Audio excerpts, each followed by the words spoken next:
beri suasana yang berbeda juga ya. Bagus sekali saudara, puji Tuhan, Tuhan berkati. Terima kasih tim worship hari ini, Tuhan Yesus memberkati. Saudara yang kekasih di dalam Tuhan Yesus Kristus, setiap bulan kita mengadakan special Sunday service seperti hari ini, dan kita dedikasikan ini sebagai minggu pujian dan penyembahan kepada Tuhan. Dan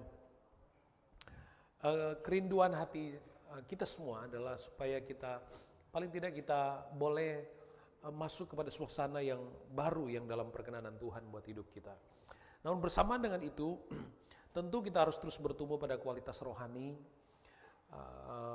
kualitas kehidupan yang terus bertumbuh kepada Tuhan. Kita tidak sekedar mendengar sesuatu yang baru, kita tidak sekedar menerima sesuatu yang baru, tapi kita hidup di dalam apa yang Tuhan terus tambahkan dalam hidup kita. Ya, itu yang menjadi penting. Nah, sore hari ini saya coba mengambil judul khotbah hari ini dari pembacaan firman Tuhan, upah di kebun anggur Tuhan. Ya. Upah di kebun anggur Tuhan, ada subtitle di situ, atau iri hatikah engkau karena aku murah hati. Saudara, kalau saudara membaca firman Tuhan, kebun anggur diumpamakan atau metafornya saudara di Alkitab itu bicara tentang umat Tuhan bangsa Israel. Tapi bersama dengan itu, kebun anggur juga bicara tentang umat Allah, ya. Jadi tidak saja kepada satu bangsa, tapi juga bicara kepada Israel secara rohani, yang itu adalah saya dan saudara. Ya. Dan kebun anggur juga itu bisa bicara tentang pekerjaan Tuhan, ladang Tuhan, bisa bicara tentang aktivitas pelayanan kita. Nah, upah di kebun anggur Tuhan, kita akan lihat itu nanti dan kenapa alasannya.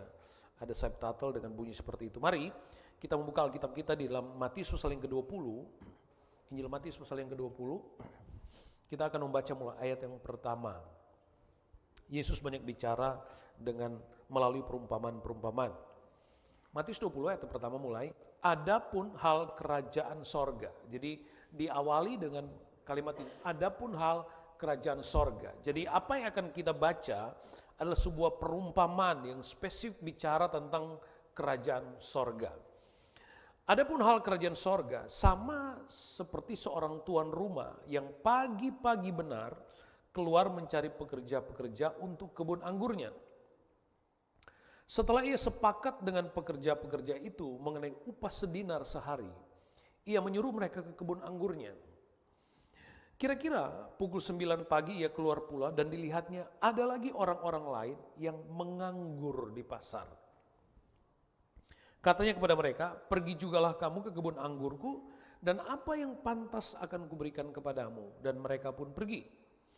Kira-kira pukul 12 dan pukul 3 petang, ia keluar pula dan melakukan sama seperti tadi. Kira-kira pukul 5 petang, ia keluar lagi dan mendapati orang-orang lain pula. Lalu katanya kepada mereka, mengapa kamu menganggur saja di sini sepanjang hari? Kata mereka kepadanya, karena tidak ada orang yang mengupah kami. Katanya kepada mereka, pergi jugalah kamu ke kebun anggurku. Saudara, di dalam pembacaan ini kita mendapati ada dua, yang saya mau katakan ada dua karakter pekerja di situ. Ya. Pekerja-pekerja yang dari pagi, kemudian jam 9, kemudian jam 12, kemudian jam 3, Alkitab mencatat di sini mereka ada pada karakter atau posisi yang sama. Yang disebut oleh Alkitab di sini mereka disebut orang-orang lain yang menganggur, ya, menganggur di pasar. Kemudian mereka dipanggil. Sementara ada yang dipanggil pada pukul 5 petang, ya, pukul 5 petang. Yang menarik di sini, kenapa saya katakan berbeda dari karakternya. Kalau yang pertama disebut mereka menganggur, kalau yang pada jam 5 mereka tidak menganggur sebenarnya. Mereka sedang menanti. Mereka sedang menunggu, ya. Sehingga pada waktu ditanya mereka katakan, karena tidak ada orang yang mengupah kami. Ayat yang ke-8. Ketika hari malam, Tuan itu berkata kepada mandurnya, panggillah pekerja-pekerja itu dan bayarkan upah mereka, mulai dengan mereka yang masuk terakhir hingga mereka yang masuk terdahulu. Maka datanglah mereka yang mulai bekerja kira-kira pukul 5 dan mereka yang menerima masing-masing 1 dinar. Kemudian datang mereka yang masuk terdahulu, sangkanya akan mendapat lebih banyak. Tetapi mereka pun menerima masing-masing 1 dinar juga. Ketika mereka menerimanya, mereka bersungut-sungut seperti Tuan itu, kepada Tuan maaf, saya ulangi ayat 11, ketika mereka menerimanya, mereka bersungut-sungut kepada Tuan itu, katanya, mereka yang masuk terakhir ini hanya bekerja 1 jam, dan engkau menyamakan mereka dengan kami yang sehari suntuk bekerja berat dan menanggung panas terik matahari. Tetapi Tuhan itu menjawab seorang dari mereka, saudara, aku tidak berlaku tidak adil terhadap engkau. Bukankah kita telah sepakat sedinar sehari? Ambillah bagianmu dan pergilah, aku mau memberikan kepada orang yang masuk terakhir ini sama seperti kepadamu. Tidakkah aku bebas mempergunakan milikku menurut kehendak hatiku? Atau iri hatikah engkau karena aku murah hati? Demikianlah orang yang terakhir akan menjadi yang terdahulu dan yang terdahulu akan menjadi yang terakhir. Saudara perhatikan bahwa di dalam pembacaan ini diawali perumpamaan bicara tentang sorga, tentang upah rohani, tentang perjalanan akhir, tentang kehidupan kekal. Tapi Yesus memberikan perumpamaan bahwa ada orang yang bekerja di ladang Tuhan, tapi dia tidak berfokus kepada upah kerajaan sorga. Dia tidak berfokus pada tujuan dari kebun anggur Tuhan. Apa yang nampak di sini, mereka justru berfokus kepada diri mereka sendiri, ya, berfokus kepada kepentingan diri mereka sendiri. Dan saudara, di dalam pembacaan kita, ya, kita melihat di sini bagaimana Tuan yang pemilik kebun anggur itu, dia mengatakan, tidakkah aku bebas mempergunakan milikku menurut kehendak hatiku? Tuan pemilik ladang anggur ini itu bicara tentang Tuhan, ya. Kalau kebun anggur adalah bicara, atau ladang kebun anggur bicara tentang pekerjaan Tuhan, tentang umat Tuhan, maka pemilik kebun anggur ini bicara tentang Tuhan, atau Tuan ladang adalah Tuhan sendiri.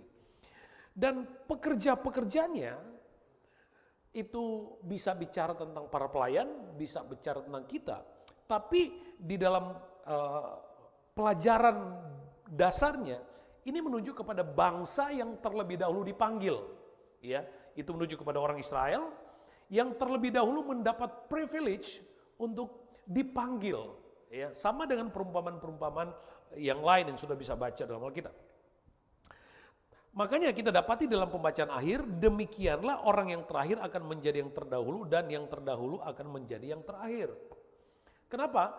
Karena yang datang terlebih dahulu yang mendapat privilege itu, mereka tidak hidup pada karakter yang diinginkan oleh Tuan ladang itu, tapi sementara justru yang datang belakangan, mereka punya respons yang benar.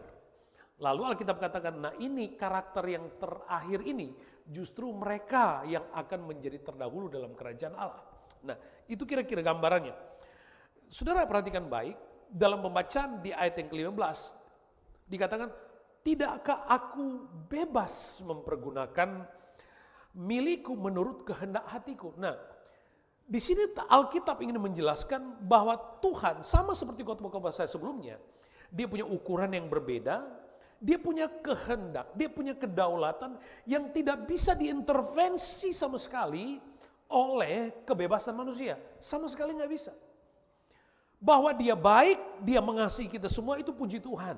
Ya, itu puji Tuhan. Tapi kebenaran kita, bahkan Alkitab katakan, kebenaran manusia itu sama seperti kain kotor. Ya, jadi apa yang kita pandang benar dalam pikiran kita, dalam ukuran kita, itu sama sekali berbeda dengan cara pandang Tuhan.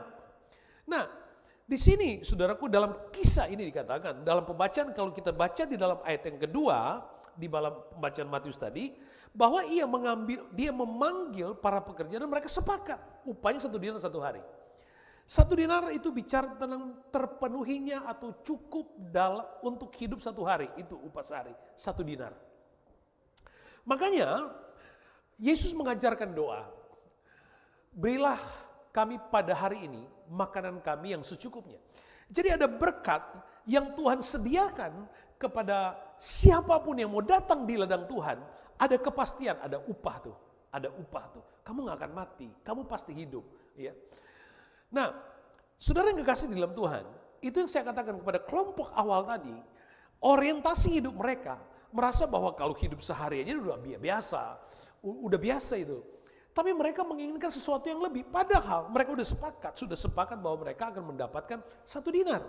Tapi kemudian, di akhir pekerjaan mereka, waktu mereka melihat bahwa ternyata tuan ladang pemilik kebun anggur itu memberikan upah yang berbeda. Yang menurut pandangan mereka, bahwa mereka protes kepada tuan ladang itu.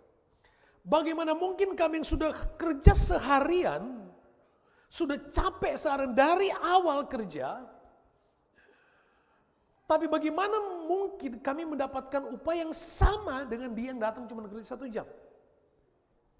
Itu protes mereka. Mereka merasa tidak adil ini. Padahal sudah sejak awal mereka sepakat 1 dinar cukup, 1 dinar cukup. Makanya di dalam ayat 15 tadi kita baca di situ, pemilik ladang ini berkata, atau iri hatikah kamu? Iri hatikah kamu karena aku murah hati? Nah, kisah ini bukan tentang seberapa besar yang sudah kita lakukan, bukan tentang seberapa banyak yang kita sudah persembahkan, bukan tentang kitanya yang bekerja, bukan sama sekali bukan. Bahwa kita kemudian dipanggil kemudian untuk ada di ladang kebun anggur Tuhan, puji Tuhan, itu kemurahan Tuhan. Tapi kisah ini bicara tentang, yang pertama kita bicara tentang perumpamaan tentang kerajaan Allah, tapi yang kedua ini bicara tentang kemurahan hati Bapa. Kemurahan hati Bapa. Makanya di sini katakan, tidakkah aku bebas mempergunakan milikku menurut kehendak hatiku? Sehingga kemudian dia memberikan upah yang sama kepada semua pekerja yang datang awal maupun yang datang terakhir. Berikan upah yang sama. Itu hak dari pemilik tuan ladang. Kita mau protes apa? Tapi masalahnya banyak yang punya cara pandang seperti para pekerja-pekerja awal ini. Menuntut keadilan, dan keadilan adalah bagi mereka keadilan berdasarkan kerja, berdasarkan pengorbanan mereka. Kita sudah banyak mendengar bahwa keselamatan adalah sepenuhnya kasih karunia Allah. Itu sepenuhnya pekerjaan Allah, itu sepenuhnya hadiah, itu sepenuhnya pemberian dengan cuma-cuma kata Alkitab. Ya. Nah, ketika kita mengerjakan keselamatan, ini yang poin saya, penting untuk saudara. Ketika kita mengerjakan keselamatan yang sudah Tuhan berikan kepada kita, artinya bukan kita mengerjakan lagi untuk mencari. Kita sudah memilih, kita sudah mendapatkan. Tapi orang yang sudah diselamatkan, dia harus mengerjakan dalam arti, hidupkan dong keselamatan yang Tuhan sudah berikan kepada kita. Hidupkan itu. Nah, saudara, yang menarik, kenapa kemudian Alkitab mencatat bahwa para pekerja-pekerja ini dikatakan di sini mereka protes. Ya. Mereka protes dikatakan di ayat ini. Ayat yang 11. Ya. Matius 20 ayat 11, ketika mereka menerimanya mereka bersungut-sungut kepada Tuhan itu. Padahal mereka udah terima 1 dinar. Sudah terima nih. Mereka sudah bisa hidup sehari. Sudah tinggal di Australia, contoh aja ya. Sudah tinggal di Brisbane, contoh. Sudah punya pekerjaan sebagai profesional. Sudah sekolah di kampus yang terbaik di Brisbane. Sudah memiliki begitu banyak privilege yang Tuhan beri buat kita yang ada di Brisbane ini. Sudah banyak.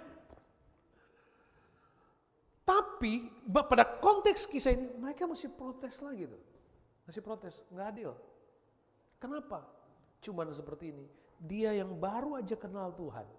Dia yang baru aja datang kepada Tuhan. Kenapa dia dapat lebih banyak? Pada bagian ini kita pun harus belajar tentang kita bisa belajar tentang bagaimana hidup bersyukur di sini. Kita juga harus belajar bagaimana Tuhan melatih kita untuk tahu dong bersyukur dengan apa yang kita punya. Dengan apa yang Tuhan sudah percayakan. Bukan tentang, saya kok rasanya lebih rohani dari dia, kenapa dia yang dapat lebih banyak? Kenapa kok nampak dia lebih sukses? Kenapa kok dia lebih mewah hidupnya dan seterusnya? Nah ini mau dibereskan oleh Tuhan. Mereka bersungut-sungut. Tapi dalam penjelasan saya awal tadi, sudah perhatikan baik, Alkitab mencatat bahwa kelompok yang datang awal disebut di sini mereka itu menganggur ya. Mereka kok saya cari catatan saya. Ya. Mereka disebut menganggur di pasar. Kata menganggur di pasar di sini mereka disebut inaktif. Mereka diam. Yang implikasi dari kata mereka tidak aktif di sini adalah useless, disebut lazy di sini. Implikasi dari bahasa aslinya mengandung arti itu. Jadi, saudara bayangkan para pekerja ini yang tidak aktif sama sekali, yang useless sama sekali, yang lazy tadi, kemudian Tuhan panggil, Tuhan kasih privilege untuk menikmati suasana kebun anggur Tuhan dengan sukacitanya, menikmati manisnya suasana kebun anggur, plus dapat upah berdasarkan apa yang menjadi kesepakatan. Sorga diberikan, janji hidup kekal disediakan. Tapi mereka masih bilang, nggak adil. Nah, poin kata tidak aktif atau lazy tadi, dan banyak turunan dari kata ini, itu bisa menunjuk kepada kehidupan iman yang inaktif tadi. Makanya di dalam Yakobus pasal 2 ayat 26, dikatakan, sebab seperti tubuh tanpa roh adalah mati, demikian jugalah iman tanpa perbuatan adalah mati. Iman yang inaktif, iman yang mati, iman yang tidak diaktifkan adalah iman yang mati, kata Alkitab. Iman tanpa perbuatan adalah mati. Nah, dari kehidupan dengan identitas Kristen, tapi kemudian oleh kemurahan Tuhan dipanggil menjadi bagian dari kebun anggur Tuhan dengan segala sukacitanya. Tapi sayang, dia tumbuh dalam identitasnya, tapi dia tidak tumbuh dalam kapasitas imannya. Yang Alkitab katakan itu iman yang mati. Dan karena itu, hati-hati di sini. Karena itu, makanya di dalam pembacaan awal kita tadi, di dalam ayat yang ke-11, mereka bersungut-sungut. Mereka bersungut-sungut kepada Tuhan. Kalau saya boleh tanya, kita pernah nggak bersungut-sungut? Atau ada yang bersungut-sungut di sini? Bersungut-sungut jangan sekedar dipandang, oh iya semua orang, iya benar, saya setuju, semua orang pernah bersungut-sungut. Tapi tahu nggak, berdasarkan pembacaan dalam perumpamaan ini, orang yang bersungut-sungut adalah orang yang imannya nggak aktif. Imannya nggak aktif. Orang yang bersungut-sungut adalah orang yang tadi, yang tidak active faith dia punya iman. Yang Alkitab katakan iman tanpa perbuatan itu tadi, mati. Jadi orang yang tidak menghidupkan imannya, tidak diikuti dengan perbuatan adalah orang yang potensial bersungut-sungut. Atau orang yang senang bersungut-sungut, sebenarnya imannya nggak sedang bertumbuh. Nah, kalau kemudian bahwa kita semua mengakui kita pernah bersungut-sungut, saya juga harus mengakui itu. Bahwa manusia saya pernah mungkin ada di stage itu yang saya sadar atau tidak sadar. Tapi sekarang kita ngerti, oh ya nggak boleh. Dan lebih parah lagi, pada kisah ini kita nggak cuma sekedar nyalain dan menuduh orang lain diberkati.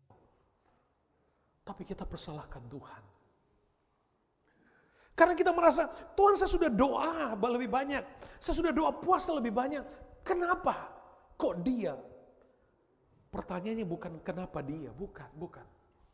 Kebaikan Allah adalah untuk semuanya. Kalau Tuhan baik kepada orang lain hari ini, Tuhan mau memberikan pengalaman buat kita mungkin hari esok. Tapi based dengan ucapan syukur kita hari ini. Jadi ini pelajaran penting kepada kita untuk belajar melihat secara proporsional. Bagaimana Tuhan memelihara hidup kita. Bagaimana Tuhan hadir dalam segala aktivitas hidup kita.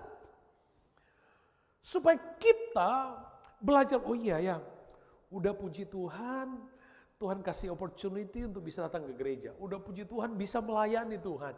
Udah puji Tuhan kita bisa tinggal di Brisbane. Banyak orang ingin datang ke Australia, nggak bisa saudara. Dan kita ada di sini. Itu udah kemurahan Tuhan. Mau ngomong apa lagi sama Tuhan? Ayo, saudara mau protes apa lagi sama Tuhan? Kita mau protes apa lagi sama Tuhan? Apa kurang baiknya Tuhan? Upah sudah diberi, bukan dia nggak beri. Bukan dia ingkar janji loh. Cuman merpati yang ingkar janji. Tuhan gak ingkar janji loh. Dia udah berikan upahnya. Dia panggil, dia janjikan hidup kekal. Tapi pikiran kita sering terbawa pada apa? Itu yang saya katakan tadi. Berorientasi kepada diri kita sendiri. Bagaimana mungkin Tuhan saya seperti ini terus Tuhan? Bukankah Tuhan berjanji akan memberkati? Tuhan memberkati, itu janji Tuhan. Tapi dasar janji Tuhan yang terbaik buat hidup kita bukan dasar dalam ukuran kita, bukan ukuran Tuhan. Makanya beberapa waktu yang lalu saya sudah tekankan di dalam khotbah bahwa ukuran pengalaman dari kehidupan saudara, ukuran berkat-berkat yang saudara terima itu bukanlah ukuran bahwa menandakan kalau dia berkatnya banyak dia lebih rohani, kalau dia punya pengalaman mujizat dia lebih rohani, bukan itu ukurannya. Tuhan baik memberkati kita dan seterusnya, sukses. Dan banyak pengalaman hidup lain. Tapi yang paling penting adalah kualitas hidup rohani kita. Coba saudara bandingkan dengan para misionaris. Hamba-hamba Tuhan, gak usah hamba Tuhan. Orang-orang Kristen yang hidup di negara-negara yang gak bebas, gak usah jauh-jauh. Dari negara di mana kita datang, mereka tidak punya keleluasaan seperti saudara.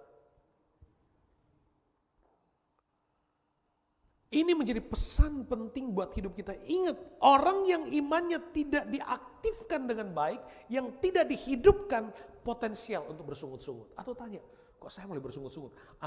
Tahu tuh, ceknya begitu tuh. Oh, harus ceknya di situ. Jangan-jangan iman saya ini. Paling gampang kan? Kalau kita mulai bersungut-sungut tanya, itu tanda iman ini mulai lesu. Mulai lesu.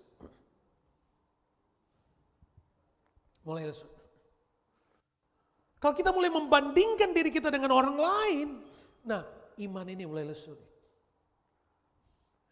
Padahal Tuhan begitu baik. Tuhan sudah memberikan kesempatan, Tuhan sudah menganugerahi kita dengan banyak hal. Nah, ini yang menjadi penting dalam hidup kita. Demikian juga kisah tentang 10 anak darah yang ada di Matius pasal 25. Ya, ayat 6. Waktu tengah malam terdengar suara orang berseru, mempelai datang. Songsong dia. Gadis-gadis itu pun bangun semuanya lalu membereskan pelita mereka. Gadis-gadis yang bodoh berkata kepada gadis-gadis di sana, berikanlah kami minyak karena pelita kami hampir padam. Iman yang tidak diaktifkan. Jadi minyak juga bisa bicara tentang kehidupan iman. Jadi sekarang kita belajar. Kalau ada sesuatu yang di dalam kedagingan kita, mulai itu cek iman. Saya ini iman saya ini. Kalau kita mulai mempersalahkan atau membandingkan dengan orang, cek nih iman ini. Itu cara untuk kita cek. Nah, persiapkan iman kita, hidupkan iman kita, ya, untuk bekerja. Ingat, di ladang Tuhan ada sukacita. Di ladang Tuhan ada berkat-berkat yang manis. Saudara, kebun anggur itu sesuatu yang signifikan secara budaya pada zaman itu. Karena ukurannya banyak kebun anggur. Ekonomi dari bangsa itu selalu bicara tentang seberapa banyak, seberapa luas yang kamu punya tentang kebun anggur dan seterusnya. Jadi ini hal yang istimewa yang harus kita mengerti dengan baik. Nah, saudara, pada bagian yang lain, ada iman yang saya berani katakan, saya berani mau mengklasifikasikan orang yang datang terakhir tadi. Yang datang, yang dipanggil pada pukul 5. Waktu Tuhan yang tanya, kamu ngapain? Mereka bilang apa? Kenapa tanya-tanya? Mereka bilang begitu? Enggak, mereka jawab, enggak ada yang memanggil kamu untuk kerja. Artinya mereka selalu siap, pingin sebenarnya. Makanya waktu ada panggilan, secepat itu mereka merespons, datang ke kebun anggur.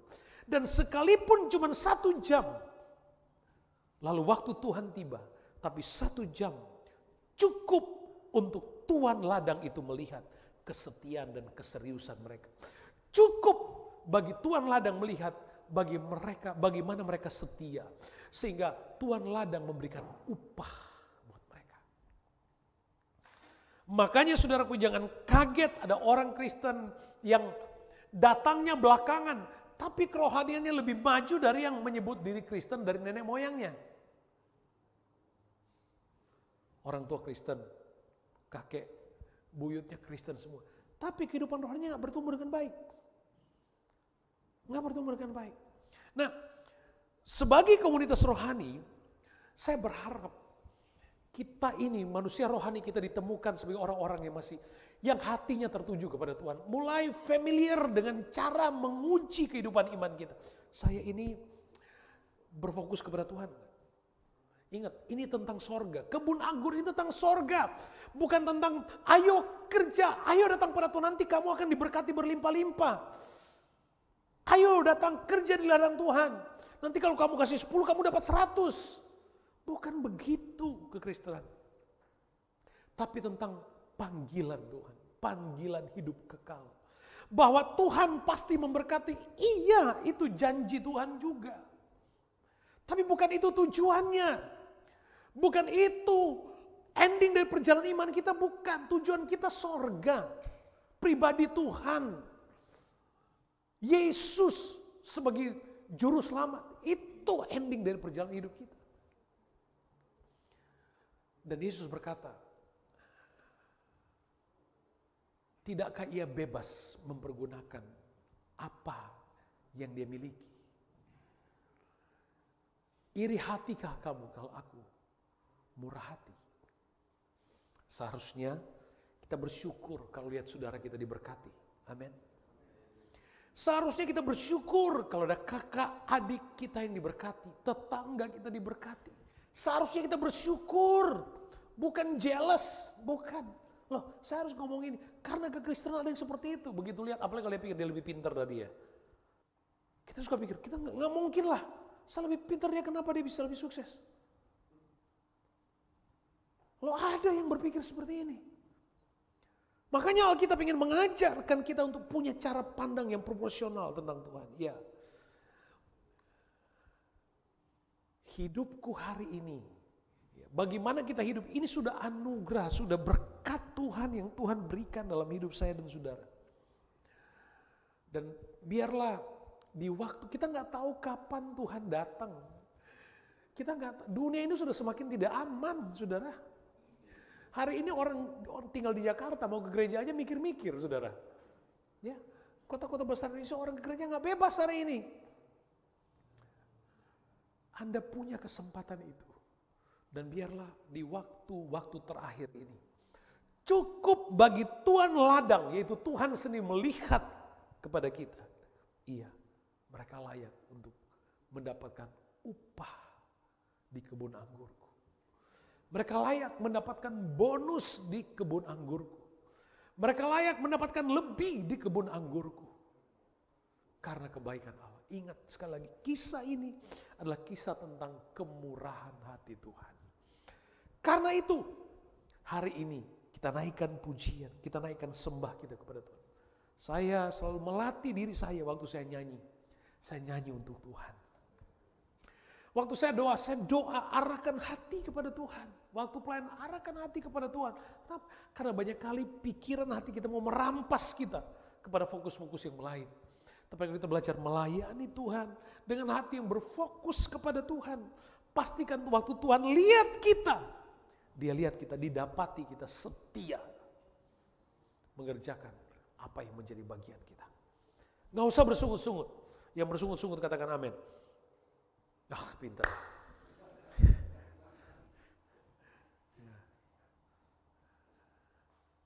Jangan bersungut-sungut, amin. Nah itu benar, puji Tuhan. Jangan bersungut-sungut, ya. Lakukan pekerjaan kita dengan baik. tetap setia kepada, miliki cara pandang. Sekali lagi, bersungut-sungut itu membuktikan imannya sedang dying. Ya, itu cara kita cek. Kalau kita mulai malas, mulai cek iman. Oh, itu cara kita ngetes iman kita. Ya. Kalau dibiarin bisa lama-lama mati beneran. Ya. Nah, saudaraku yang kasih dalam Tuhan, pada ibadah yang spesial hari ini, saya ingin mengajak, ayo jemaat Tuhan. Seberapa banyak saudara yang hadir hari ini, saudara mengikuti live streaming hari ini. Aktifkan imanmu. Kita ada di kebun anggur Tuhan. Ada upah. Nikmati sukacita di kebun anggur Tuhan. Nikmati privilege kita ada di kebun anggur Tuhan. Nikmati sensasi-sensasi iman di kebun anggur Tuhan. Nikmati persekutuan di kebun anggur Tuhan. Nikmati suasana sorga di kebun anggur Tuhan. Karena itu adalah janji Tuhan dalam hidup kita. Jadi kalau nanti pas pulang, kalau istri mulai komplain, mulai bersungut-sungut, cek iman. Begitu juga kalau suami mulai bersungut-sungut, istri bilang, cek iman. Gitu. Harus. Iya. Suami-suami, amin. Istri-istri, amin. Iya. Anak-anak muda jangan Anda pikir, oh ya aman kami. Ya. Jangan suka bersungut-sungut. Jangan suka bersungut-sungut, ya. Kalau bersungut-sungut tandanya imannya mati. Ya. Kita bangkit berdiri bersama, puji Tuhan.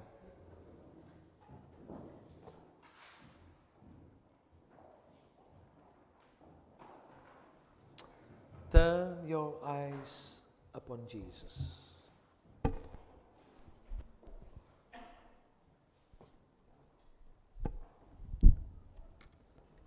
Haleluya, puji Tuhan.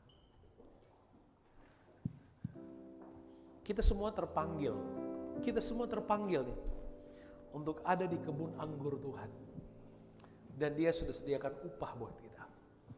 Kita semua sudah dipanggil dan kita semua ada dan sedang mengerjakan bagian kita di kebun anggur Tuhan. Kita pasti dapatkan upah. Kalau Tuhan seperti terlihat memberi lebih kepada yang lain, itu bukan karena Tuhan pilih kasih. Karena Tuhan sudah memberkati kita. Mungkin besok bagianmu, mungkin besok bagian kita. Yang paling penting adalah gak usah bersungut-sungut. Udah puji Tuhan, kita dipanggil daripada pengangguran, ya, daripada iman yang mati gak aktif. Turn your eyes upon Jesus.